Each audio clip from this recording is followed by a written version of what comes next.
presentation, I'm going to be giving the thorough analysis on NBA drafts and what contributes to a team's success in this presentation. The NBA is one of the biggest sports leagues in the country, and its teams are constantly competing to be the best in the league. As an owner or general manager, it is important to understand the factors that can help a team become great in order to make the best decisions when drafting players and building a roster. For decades, it has produced world-class athletes that have been icons to so many children in the world, like Michael Jordan, LeBron, and Kobe. Knowing this, I decided to focus my project on the specificities of drafting a team from an owner or general manager standpoint and how teams can become great. Before starting my project, I formulated 3 different hypotheses to focus my analysis. The first one was that the physical attributes of NBA players have been steadily decreasing over the years, as the league has been moving towards a preference for skill over athleticism.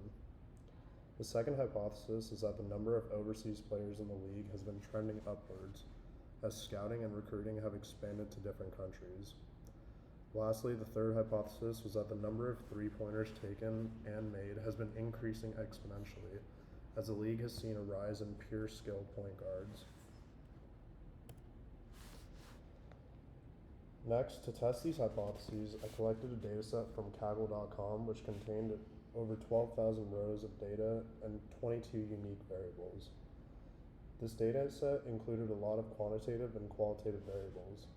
Some of the quantitative variables included age, player height, player weight, points, rebounds, assists, shooting percentage, offensive, defensive rating, and season averages. Some of the qualitative variables used in the project were college, country, draft number, draft round, and the team played for. To perform my analysis, I took a random stratified sample of 300 players from the dataset. To perform the stratified random sample, I defined the population size, chose the proper stratification, and calculated the proportionate stratification through RGRU.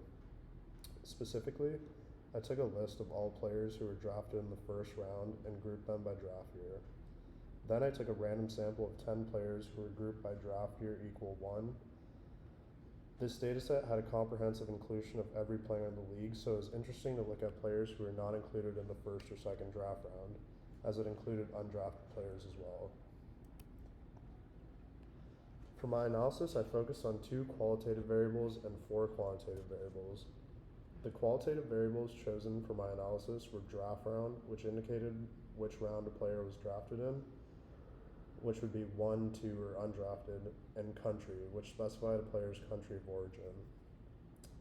The quantitative variables focused on for this project were player height, which is the player's height in centimeters, player weight, which is the weight in kilograms, usage percentage, which was a measure of the amount of average usage a player had for the team, which was represented as a number, which basically said how much a player contributed to the team's success, and lastly, total shooting percentage, which was a number that represented the player's total shooting percentage per season. For my first hypothesis, I try to tackle the question of whether height and weight of a player is as valued in today's league as it was in the past decades. To start, I began by using player height and player weight as my explanatory and response variables, grouping them by draft year. By creating a scatter plot and analyzing the linear relationship between the 2 variables, I was able to determine that the two variables were linearly related. Later, I categorized it as a strong linear relationship, with the correlation coefficient being 0.856. I was able to define the relationship through an equation of a best fit regression line, which was predicted player weight equals minus 134.7 plus 1.1731 times player height. When analyzing the scatter plot, I determined that since the coefficient of determination was high, the predictor variable did a good job predicting the response variable. Or in other words, the model was able to predict the height and weight of a player, or the weight of a player based on the height. After conducting my analysis, I found that my first hypothesis was supported by the data. The physical attributes of NBA players, such as height and weight, have indeed been decreasing over the years, as the league has shifted towards a preference for skill rather than athleticism and physical attributes. This trend can be seen in the graph that I've included in the slide, which shows the average height and weight of players in the NBA shifting over the past 20 years. My second hypothesis, which stated that the number of overseas players has been trending upwards over the last 2 decades, was also supported by the data. Since the data set contains all NBA players, a good majority of the players had country of origin equal to the USA. So for this reason, to get a clearer picture of the number of overseas players, I filtered out the US from country of origin and was able to get a more holistic picture of the actual number of players that were traveling from overseas. The mean bar plot showed me that the greatest number of players from overseas were coming from Spain, England, and France. In addition, there was a slight trend upwards from the early 2000s till present, with a couple players sprinkled in previous to the 2000s. In conclusion, there are not as many overseas players in today's NBA as I originally thought. Though there was a steady increase, there wasn't any drastic shift in time where the league specifically switched to only drafting overseas players. Lastly, I tried to see if there was an obvious relationship between player height and total usage percentage. This would help me answer my question of whether the NBA had transitioned to focusing on more skilled players rather than physical players. The total usage and shooting percentage give a good holistic measure of how much a player actually contributes to the offensive part of the team, which is the shooting percentage, and in general how efficient they are in contributing to the team's success, which is the usage percentage. I started the same way by creating a scatter plot to analyze the linear relationship between the predictor and response variable, but found a much weaker positive linear relationship. I credited this due to the anomalies in the NBA, which for this question would be tall and physical players who are also very skilled and have good shooting percentages, such as Kevin Durant, Nikola Jokic, and Giannis Antetokounmpo. After creating the scatter plot, I categorized the relationship between the predictor and response variables as a weak positive linear relationship. I found that the correlation coefficient was 0.4386 and formulated an equation of best fit regression line, which was the predicted usage percentage of a player is equal to 0.4386, which was the correlation coefficient, plus 0.042 times the player height. Meaning for every 1 increase in player height, there is a 0.4386 increase in the predicted usage percentage of that player. So to conclude the analysis on my third point, the data supported my initial conjecture. The number of three-pointers taken and made has been increasing exponentially since the early 2000s, as pure skill point guards have become more prevalent in the league.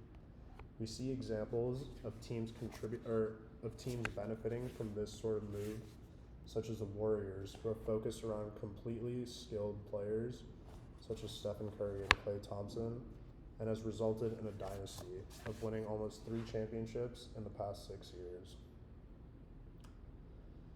This trend can be seen in the graph that I included in the presentation, as players are transitioning to drafting much more skilled players than physically gifted athletes. Overall, my analysis has shown that there are a number of factors that contribute to the success of an NBA team, including the physical attributes of players, the number of overseas recruitments, and the use of three-point specialists in a team.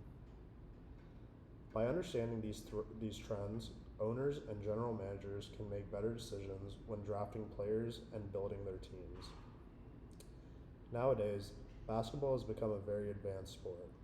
For example, in the older generation, In the older generations of the NBA, executives and recruits had to depend on solid facts about the players, meaning they could only know like how much a player weighed, what their vertical was, basically just the physical characteristics. Even just to make a valid argument as to why that general manager should recruit that player and how he could be successful to the team, or how he could contribute to the team's success. But in today's current generation of the NBA, analytics and deeper game mechanics have allowed executives to analyze what will really help their team be more successful. And a good majority of the time, it is through highly skilled players that have a high impact on the court, which would be categorized as the usage percentage, and how well they can score, which would be categorized as shooting percentage. In addition, in response to my second conjecture, the bar plots and different graphs showed me that the greatest number of players coming from overseas were from Spain, England, and France. I predict that this trend will continue in the future, as teams currently are greatly succeeding from these recruitments overseas. The way I could take my project further is to maybe analyze the difference between production efficiency of these overseas players versus players born in the US. And then maybe I can take it a step further by even analyzing college decisions, where players went to college, and how that affected their overall success in the NBA. In conclusion, my project has provided valuable insights into the factors that contribute to the success of an NBA team. By understanding the trends in physical attributes, overseas players, and three-point specialists, owners and general managers can make more informed decisions when drafting players and building their roster. Thank you.